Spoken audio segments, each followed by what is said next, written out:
Muteki yo koso. Muteki yo koso. Salut à tous. Bienvenue à tous pour une nouvelle émission de Muteki ou un nouveau numéro de Muteki. Et il faudrait pas que je confonde les deux du coup. Un Ce serait nouveau quand même moment mieux. de bonne humeur et de musique japonaise jusqu'à 10h. Comme d'habitude. Tous ensemble, avec une invitée aujourd'hui donc.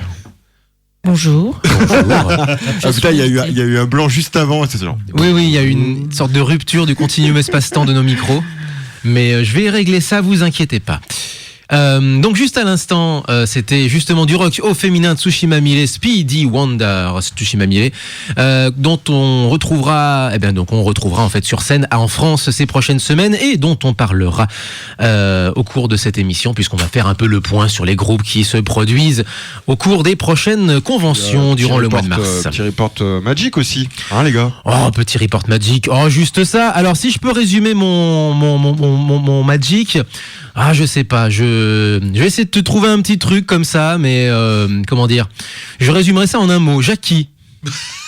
Voilà, et Léo, ça le fait marrer. Jackie. Léo est en train d'arriver, il est en train de se parce que, préparer, en fait, et je balance ça. J'étais en train de me dire que t'allais, je sais pas pourquoi, mais j'étais en train de me dire que t'allais me sortir le prénom. J'étais vraiment en train de me dire, il va me sortir Jackie. Mais j'ai mieux que ça, c'est-à-dire que j'ai gagné un concours que Jackie présentait sur scène.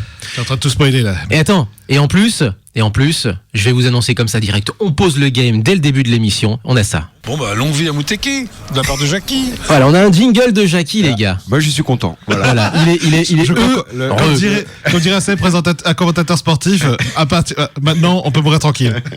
Le Magic n'aura pas été inutile. Oh non, il n'aura pas été inutile et vous l'apprendrez d'ici la fin de l'émission, on vous en parlera plus en détail, mais voilà, on a posé les choses, on a notre, comment dire, notre enfance est achevée. Voilà, on va dire ça comme ça. Quel poète. Donc pour cette émission, voilà ce qui vous attend, quelques news aussi musicales, vous l'aurez compris. Et puis donc, on l'avait dit, notre invité qui nous a juste dit bonjour jusqu'à présent, et donc bonjour, qui es-tu ? Bonjour, je m'appelle Félonia. Bonjour Félonia donc. Bonjour. Jolie voix en plus. Hein. On fait ce qu'on peut. On fait ce qu'on peut, bon, modestement en plus de ça. Hello, salut.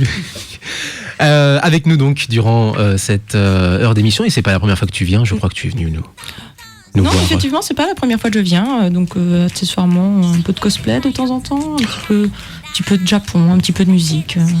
D'ailleurs, si on a le temps, j'ai une petite chanson pour vous. Oh, bah avec grand plaisir.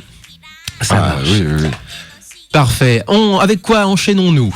Alors, on va du coup commencer avec une... comme d'habitude, hein, vous savez que j'aime bien vous trouver un petit peu des pépites des années 90. Vous vous rappelez donc de Telafu, TRF, grand groupe de pop, évidemment produit par Tetsuya Komuro, qui a enchaîné record sur record au début des années 90, qui est depuis bien sûr tombé dans la plus grande ringardise. Vous allez au Japon, vous pouvez trouver leurs albums en général pour 50 yens, 100 yens dans les plus chers. Et l'inflation, donc, monsieur, l'inflation. La chanteuse Yuki avait essayé de sortir alors elle a dû avoir la mort quand même, parce qu'elle a fait un single. Et genre, il a tellement pas marché, même au Japon, au milieu des années 90, où chaque single venant de quelqu'un de vedette, d'un groupe à la mode, vendait au moins 100 000, genre elle a vendu moins de 100 000. Mais tu sais, Jackie, il a aussi sorti un 45 tours à son époque. Voilà. Il avait fait un truc avec Lio. Oui, il avait fait un truc avec Lio qui s'appelait TTU, et ensuite... Chanson mémorable. N'est-ce pas? et ensuite, il a sorti un single, lui, en son nom. C'était à la grande époque où tout le monde chantait au Club Dorothée. Absolument. Mais il a fait tellement de choses. C'était facile. Voilà. Donc, en tous les cas, tout de suite, c'est Yuki. Donc, la chanteuse de Telafu.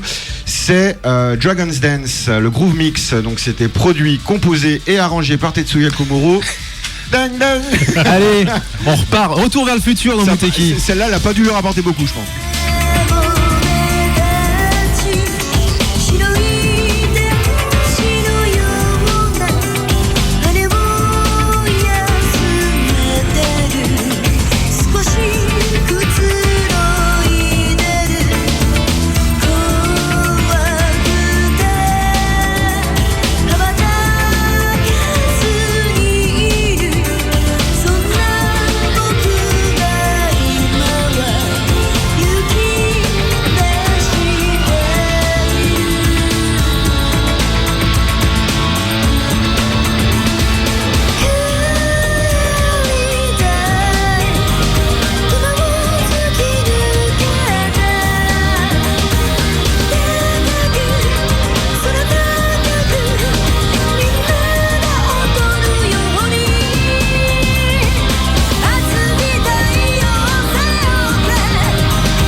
t'assure, mais je ne faisais rien de mal. J'écoutais Mouteki, c'est tout. Mouteki, tu connais pas, mais enfin, Mouteki, c'est une émission formidable. Une fois de Nicky Larson.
juste à l'instant, She in the Haze. Site, du coup, ça fait site comme pour ce qui est... Pour les références, hein, vous connaissez La Guerre des Étoiles, tout ça, machin bidule, Chic Tabac et Yann Solo. She in the Haze, donc groupe qui mélange électro, post-rock et rock. Vous l'aurez ça fait compris. très électro ça me fait un peu penser à Goldfrapp, toute cette vague néo-pop électro années 80, un petit peu avec du synthé. C'est pas mal du tout, hein. Et c'est tiré de leur premier mini-album, de leur premier EP. En fait, c'est quasiment un album, parce que c'est un 8 titres, donc à 2 titres près, on est sur un vrai album, qui s'appelle Mama Said, et la chanson éponyme, Mama Said, juste à l'instant, sur Muteki. Et donc, ce qui nous amène très vite fait au prochain concert, et notamment aux prochaines conventions. Et She in the Haze, vous allez les retrouver dans 2 semaines, dans même presque 3 semaines, puisque ce sera le 16 mars, ou dans 2 semaines en réalité, ce sera au Made in Asia à Bruxelles. Ils seront l'invité marquant, en tout cas le main event musical de cette convention bruxelloise, bien connue, bien appréciée également. Et en tout début d'émission, on a eu Tsushima Mirai, le rock au féminin, avec les petites qui ont l'air d'avoir 16 ans. Mais non, elles ont à peu près nos âges, elles sont trentenaires, mon cher Romain. D'accord. Et qui seront sur la scène également de ce même Made in Asia. Ça se passera donc ce sera le 16 mars, globalement, la grosse scène musicale, le gros concert, avec également ce même jour la présence de Glams, alias Mikaru, alias ancien chanteur de Dio Distraught Overlord, pour ceux qui l'ont connu il y a une dizaine d'années lorsqu'il était venu avec son groupe. En gros, en fait, Glams, c'est Dio sans 1 ou 2 musiciens, mais c'est un projet avec une direction légèrement différente, mais ça reste du bon vieux visual rock des familles. Et on rappelle que juste avant, comment tu m'as dit que ça s'appelait ? She in the Haze. She in the Haze. C'est pas mal, ça va falloir que je réécoute. Juste avant, c'était donc Yuki, la chanteuse de Telafu, avec le titre Dragon's Dance, voilà, un single oubliable. Puis on en parlait avec Léo, c'est vrai que ça fait vraiment penser à Globe. Oui. Même la voix de Yuki ressemble beaucoup à celle de Keiko. Il y a vraiment la patte Tetsuya Komolo. C'est pas la Yuki qui se baladait dans les conventions des années 2000, hein, on est d'accord ? Non. Ok. Alors, rien à voir, hein. Ok. Non, mais rien du tout. La Yuki est encore un peu active sur les réseaux sociaux, mais j'ai plus entendu ce qu'elle faisait du tout. Est-ce qu'elle fait encore des trucs ? Pour ceux qui se souviennent de Yuki qui faisait convention sur convention, voilà. Mec, elle était venue à l'émission. Yuki Nanami. Pour son nom de scène aujourd'hui, puisque du coup, il faut la distinguer des autres Yuki. Ah bah oui. Forcément, il y a beaucoup de noms de scène comme ça. Il y a Yuki Diane-Marie, il y a Yuki. Voilà. Il y en a beaucoup. Exact, mais ça c'est les vieilles conventions. Elle était venue à l'émission parce qu'elle faisait partie d'un groupe d'idoles qui s'appelait les Jelly Beans. Oh, c'était bien ça. C'était ça, on avait passé le jingle. C'est dit avec tellement d'ironie, c'était fantastique. Et on se rappelle de ce jour-là où elle était venue, il faisait très froid, il neigeait, et elle était en robe et elle se caillait mais abusée. Et son manager était hilar. C'était une émission assez drôle. Et moi je me souviens de ça surtout. C'était voilà, c'était le jingle de l'époque, mais c'était en même temps c'était adorable parce que autrement appelé le jingle Fou la honte. Et et en plus elle était là et elle était là Yada non, parce que c'était son ancienne carrière et donc il fallait plus en parler. C'est très japonais. C'était très drôle. Mais moi j'avais trouvé ça, en fait moi je pensais absolument pas à mal, je trouvais ça absolument adorable de montrer justement le jingle qu'elles avaient fait quoi. Oui, mais c'était très drôle. Et c'était très drôle, mais pas forcément pour tout le monde, hélas. Donc, est-ce qu'on enchaîne avec une autre petite zik ou... Oui, mais alors du coup j'ai rien calé. Alors, donc quoi t'as rien calé? Mince alors. Moi j'écoute le son, je discute, je rigole et allez, sélection, c'est parti. On est parti pour la sélection de notre ami Alpha. Voilà. La sélection de notre ami Alpha, c'est plutôt une sélection de consensus pour lui et moi, puisqu'on est tombé d'accord sur un titre absolument incontournable, et dont je vous passerai d'ailleurs une version, remaniée, remixée par une petite lyonnaise, paraît-il. Il paraît qu'elle est lyonnaise. Mais en attendant, voici la version originale, Love Part 3 featuring Shingotsu qu'on avait passé à l'émission justement c'était la toute première sélection du sieur Alpha justement il y a déjà 3 semaines de ça. Il nous découvre toujours des trucs pas possibles. possible. Ben, c'est pour ça qu'il s'appelle Alpha Digger, le mec qui va creuser justement le chercheur d'or en quelque sorte. Allez, Exactement. Love Part 3, c'est Nujabes que vous avez connu évidemment si vous êtes fan notamment de la série Samouraï Champloo notamment. Enfin bref, et il n'a pas fait que Samouraï Champloo. Heureusement pour lui, il a surtout influencé une grosse partie du paysage du hip-hop et du jazz japonais notamment via cet album Modal Soul de 2005. Et comme dit Alpha, c'est pour vous. C'est amour. Eh ben c'est amour. Love Part 3, c'est parfait.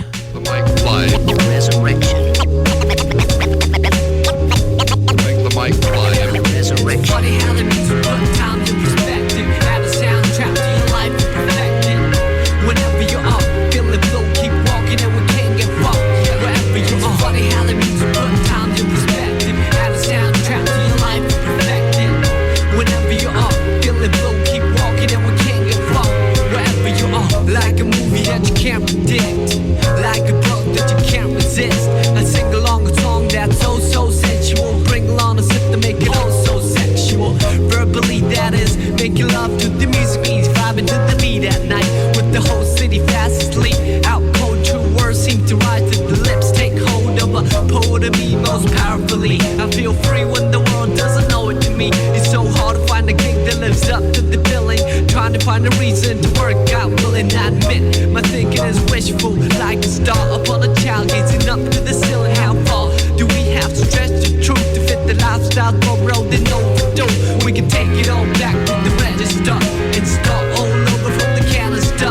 Let's break it all down into pieces of bright moments to pass by like a meteorite. Throw on your favorite reel, that's good to go. On the analog player, watch the people go. Sit back with the breeze and let the memories flow. Comedy, tragedy, all the highs and lows. It's funny how the music put times in perspective. Add a soundtrack to your life and perfect it. Whenever you are, feel it, we'll keep walking and we can't get far. Wherever you are, funny how the music put times in perspective. Add a soundtrack to your life and perfect it. Whenever you are, feel it, we'll keep walking and we can't get far. Wherever you are.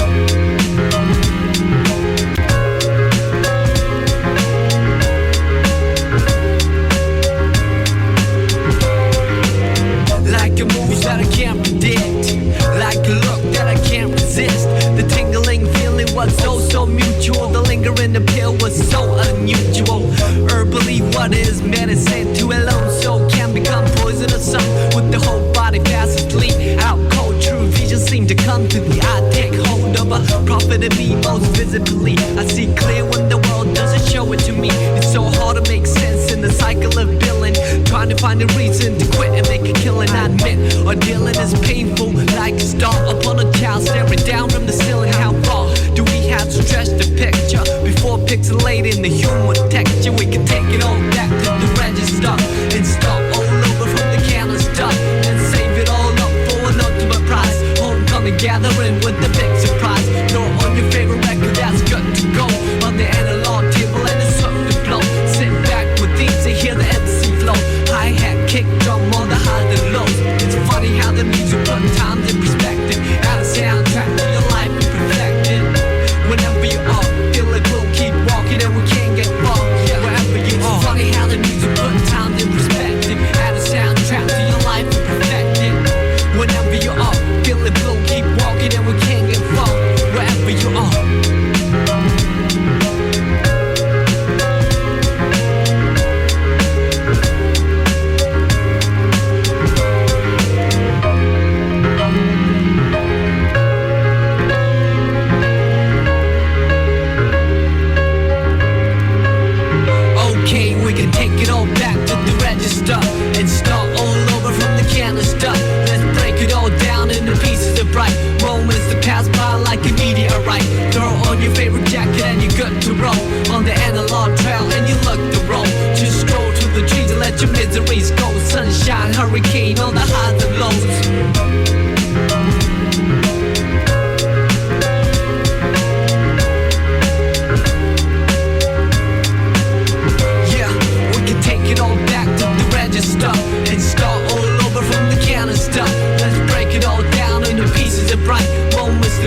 trying to find a reason to work. God willing, I admit my thinking is. Avec au passage, donc voilà un petit extrait de cette version remaniée par une certaine Madeleine, qui donc, paraît-il, est lyonnaise, à suivre sur le SoundCloud de Shingotu. Intéressant comme reprise. Ouais. Et en plus de ça, alors, je vous attire l'oreille sur le sample. Pass by like a meteorite.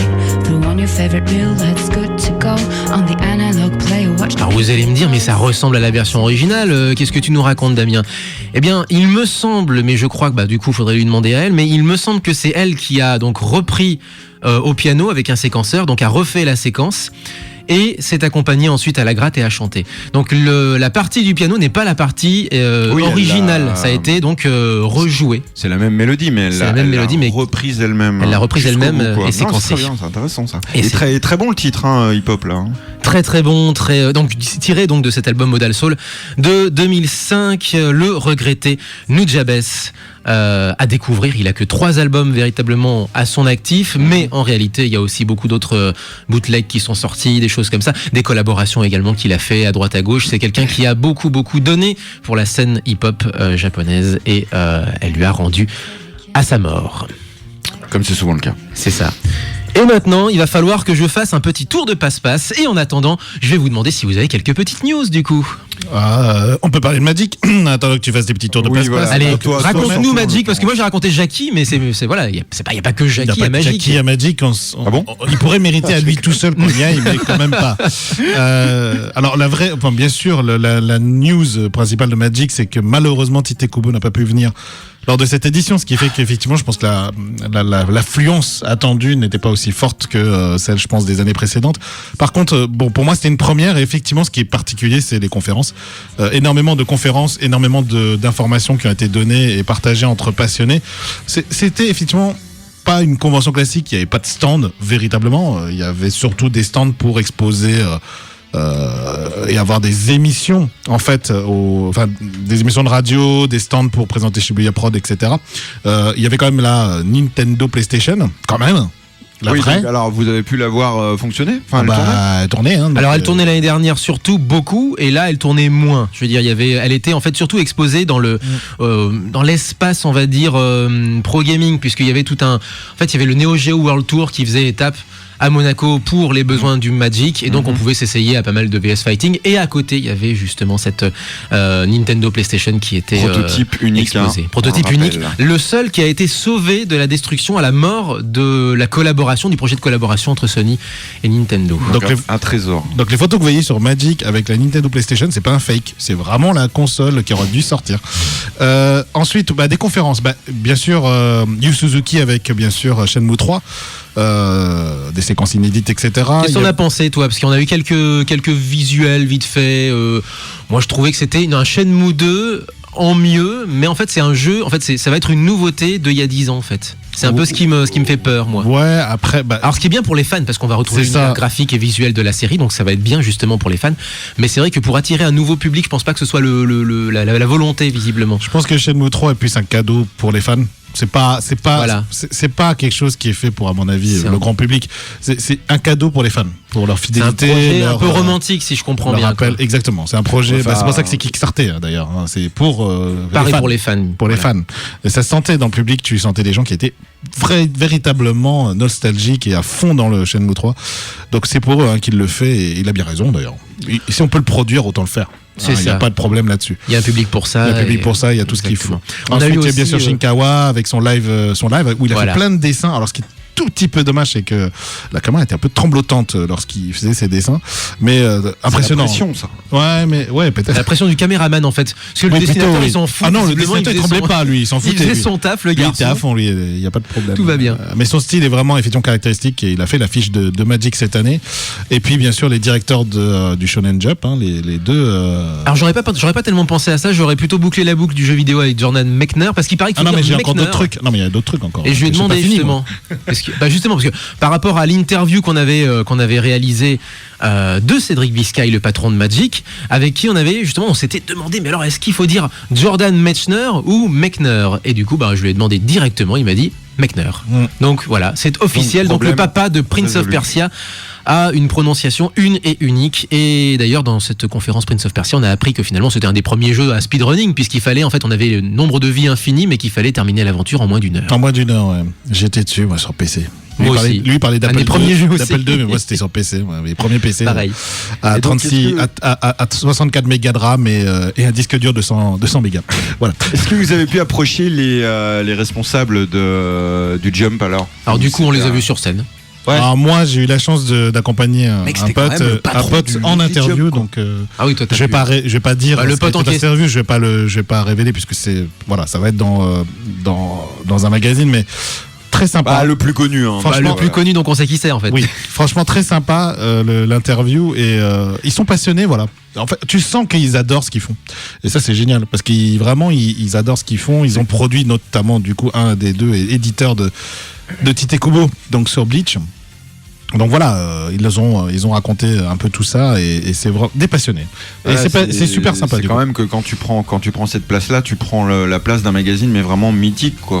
Hein il y a la charge historique et symbolique du magazine, quoi. Pour faire la transition, est-ce qu'on peut trouver aussi un petit mot sur le show cosplay qui était bon, quoi, globalement? Oui, était très bon.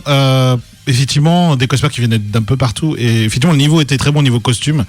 Après, au niveau prestation, bien sûr, la scène était un peu petite, donc du coup, ils ne pouvaient pas faire des prestations de ouf. Mais c'était effectivement un très très bon niveau de cosplay parce que c'était des cosplayers invités, donc c'était totalement normal. Et notamment le costume qui a fait le quick change, je crois que c'est l'Espagnol, si je me souviens bien, qui a fait un quick change sur la Oui, scène. exact, Avec et deux qui a costumes gagné, du de coup. égal niveau en fait, et ça c'était assez impressionnant. Et qui a gagné? Et qui a gagné cette édition du Magic. Et dernière chose, on a aussi vu Dolph Lundgren, oui. Dolph Lundgren. Pourquoi Dolph? Dolph Lundgren.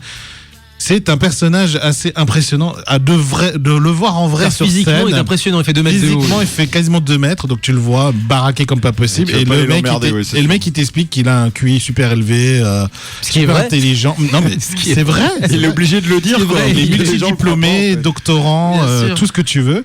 Et le mec est un fin connaisseur de cinéma, un fin connaisseur Et toi, de t'as son été art. et c'est enthousiasmé par la conférence qui avait été Ouais. faite alors. Parce que ça a été fait par on va appeler ça un MC, un host américain qui vient un maître de directement cérémonie, oui. Exactement, qui vient directement je crois que c'est Chicago, l'université de Chicago, et donc il tient un chair là-bas de cinéma. Et donc il a fait l'interview en VO et on a été bluffé parce que le titre quand même du truc c'est Dolph Lundgren is a badass. Oh, non, Non, c'était ass kicker. he's a ass kicker. He's a fucking ass Il n'a kicker. pas besoin de traduction. Il a hein, complètement a raison. priori. Et donc avec des extraits que même quand il meurt, parce que souvent il fait les méchants donc il meurt, mais même quand il meurt il est badass. C'est-à-dire que même au moment de mourir, il essaie quand même, il a plus que la moitié de la tête, il essaie quand même de parler. Cherche et donc pas, mec. à ce moment-là, c'est ce moment-là qu'on tire pour achever enfin la méchante bête, machin bidule. Et en fait il trouve quand même le moyen de balancer un mot avant de mourir. Donc oui, il kick ass comme on dit. Hein, voilà, c'est ça. Il Comme kick disent les Anglais. Dolph Lundgren. Oh, Voilà. Petit résumé, Léo, merci. On fait pas souvent de live report, mais comme on a fait effectivement une interview en amont, c'est vrai que c'est l'occasion de parler un petit peu de ce qui s'est passé. On résume un petit peu parce que j'ai vraiment passé ça très très très vite. Le week-end prochain, qu'est-ce qu'il y a à voir? Il y a Japan Tour Festival, je vous en ai parlé. Il y a Japan Expo Sud, dont je vous ai parlé également. Donc 2 conventions qui se passent en même temps le même week-end et dans 2 semaines seulement, il y aura Made in Asia, où on retrouvera donc, je vous l'avais dit, chez In the Haze et Tsushima Mile qu'on a passé en début d'émission. Tu sais que je regrette que ça soit en même temps parce que Japan Tour, il y a quand même Akemi Takeda. Je suis quand même ultra dégoûté, quoi. Alors, Japan Tour, il y a Tour. il y a énormément. Faut aller à Tours, c'est tout. Le problème, il est résolu. moi, Il y a je suis staffé énormément pic. Je suis d'invités. staffé pic, je dois Non, être bah, pas tu possible, dis mec. que t'es malade. Putain, ah ouais, Takeda, ça faisait longtemps qu'elle était pas venue en plus. Hein. Invité d'honneur de ce Japan Tour. Voilà. Bien, bah, Juste pour vous dire ça. Très bien. Hein, juste comme Moi, je ça. sens que je vais aller faire un tour à tour. Un tour à tour. Non, j'ai pas mis Non, mais enregistré. ne répète pas. Non, ça ira. Enfin, On va je- passer un peu de musique. Oui, il est temps. Vite, passons. Alors, Euh, oui, vas-y. donc oui, alors. Non, alors du coup, c'est la sélection de ah Mademoiselle. oui, alors du coup. pardon, on commence. Ah, Donc elle se ravance, hein, du coup. vas-y. Non, mais Léo, hier, m'a demandé une petite musique de 2017 pour un peu parler d'actualité. Donc, je voulais vous présenter, si je vous dis accordéon. Accordéon. Alors moi je pense tout de suite à Sakura Taisen. Non, moi 3 ça me qui se fait passait penser en Paris, mais- à Malice Miser, moi, accordéon. Je pensais au jingle aussi. Là. On a un jingle accordéon. Voilà, effectivement. Tu C'est- voulais jouer Écoutez de Mouteki l'accol- ou un démon viendra vous jouer de l'accordéon. C'est une sacrée menace. l'accordéon. C'est ça. Alors c'est un duo de 2 sœurs, hein. C'est Momo et Koharu, qui donc la grande sœur Koharu joue de l'accordéon et fait chanter sa petite sœur. Donc c'est un duo qui est tout mignon, qui est inspiré de la musique de cirque, de festival. C'est festif, c'est fantastique, c'est japonais. Mais ne peut c'est être pas que japonais. trop niais. C'est Ah. contrairement à ce qu'on pourrait penser. Voilà qui est intéressant. Elles font leurs costumes justement pour donner de la joie aux gens. Elles ont été repérées récemment par David Gilmour de Pink Floyd, qui a posté une petite vidéo d'1 minute sur Facebook. Ça ou va sur, quoi. sur son petit réseau social, et qui les a invités à jouer à Londres. It's David Gilmour approved. Putain. Il y a un tampon maintenant. Putain, mais sur genre ouais. Mais non, c'est va, bon, quoi. ça, c'est vraiment très bon. quoi. Putain, David Gilmour, ouais, ça va quoi. D'accord. Et donc le nom c'est Sharan Poratan. Sharan Poratan pour donc cette découverte de Felonia sur Mouteki. Je vous préviens tout de suite, ce qui va venir après, ce sera moins bien, je pense. ステージあなたが歩けばそこが花道ちゃんとして前を向いてあなたの人生を愛してよ任せられた仕事に鼓動制服という名の衣装幕が開くわ目の前にはほらお客様行くよ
sur Radio Canu, où un démon viendra vous jouer de l'accordéon.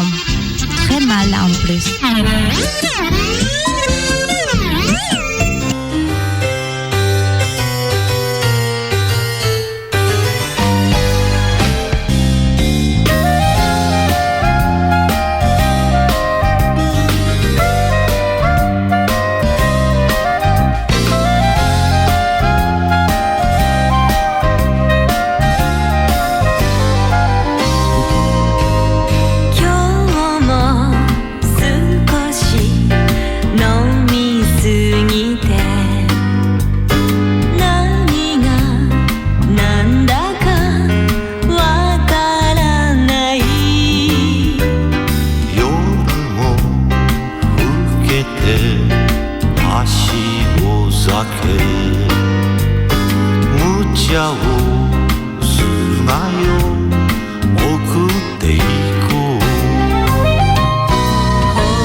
Oui, bon bah évidemment, je vous ai prévenu, c'est pas de la grande chanson. C'est plus pour les nostalgiques un petit peu animés.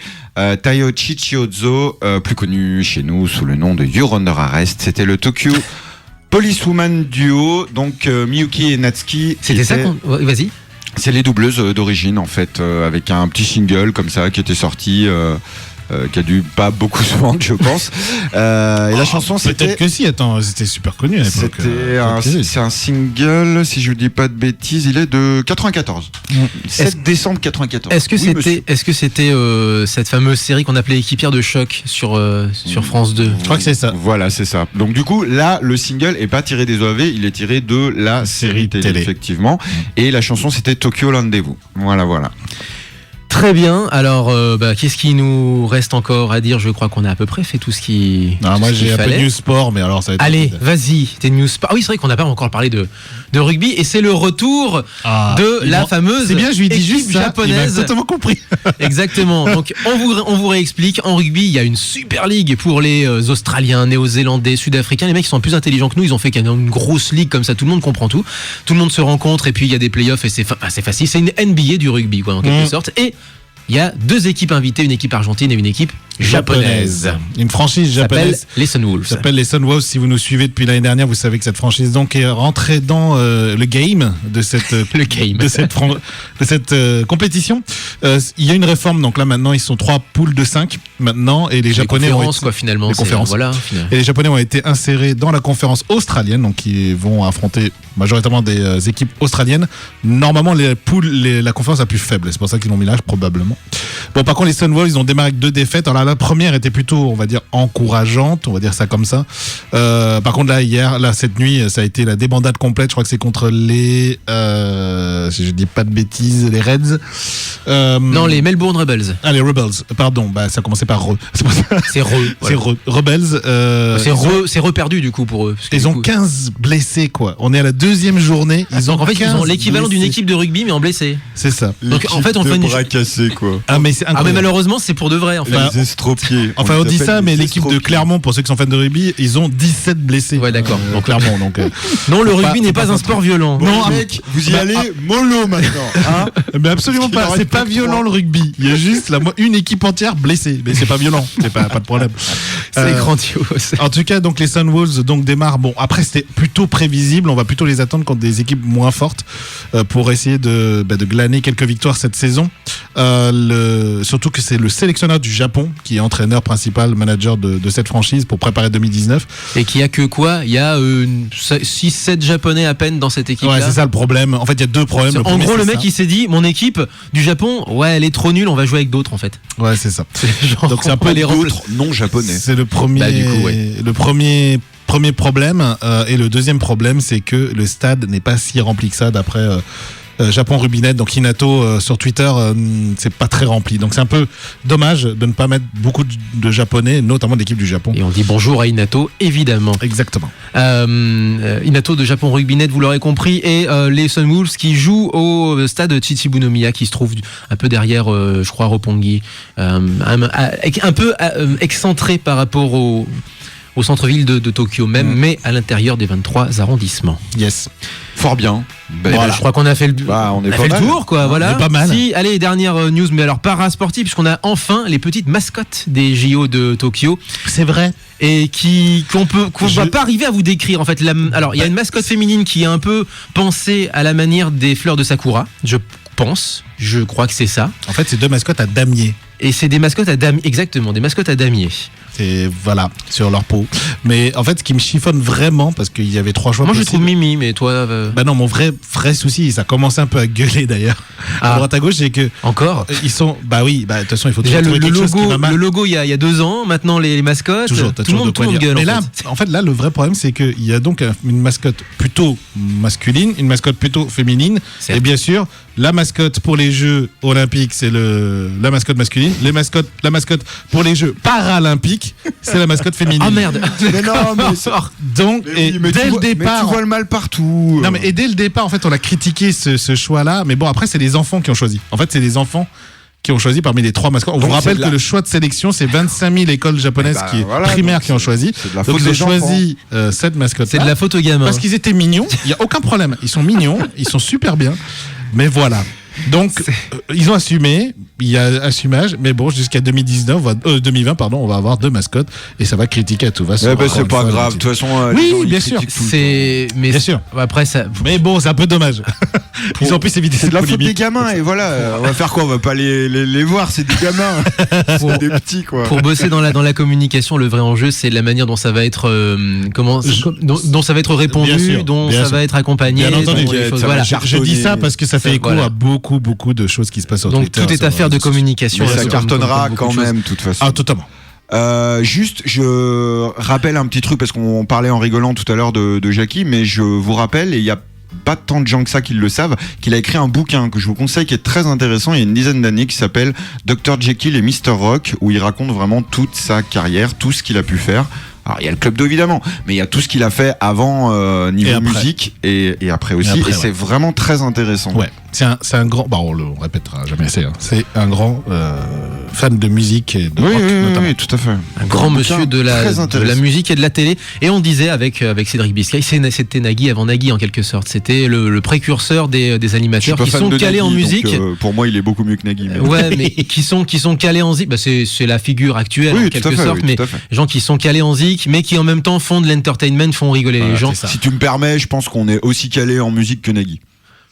Il y a des chances, on va voir. Faudrait défier sur un blind test. Allez, le choc Romain versus Nagui sur un blind test. Allez les gars, allez. Je suis comme ça, moi, je suis comme ça. Monsieur, il a peur de rien, quoi. Allez.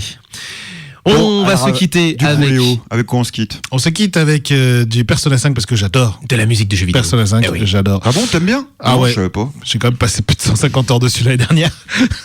Donc on va finir avec une musique pour toi, effectivement. Que j'adore. Rivers in the Desert. C'est une musique de boss et je tiens à vous dire que quand cette musique est apparue dans le jeu, j'avais des frissons.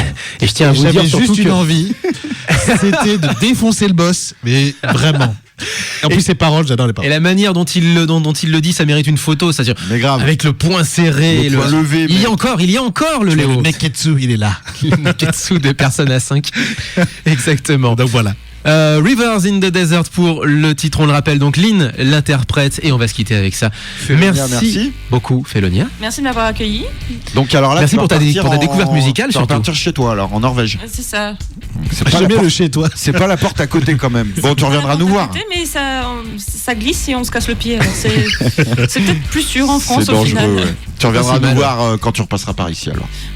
N'oubliez pas les sélections du WCS, les sélections françaises Japan Expo Sud, organisées par Epic. Organisées par Epic en plus de ça. Ça promet du beau spectacle. N'est-ce pas? Portez-vous bien, vive le son japonais. Jamatane. Salut. Matane. La semaine prochaine.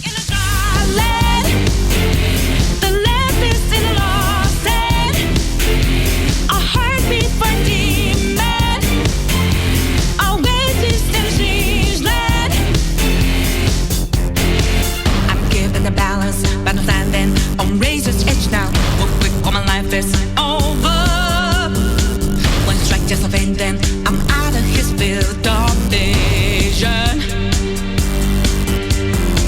Don't ask why I'm ready, but I'm ready to strike him down now. I just saw the new stars, there's no time for indecision.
The boss is so free.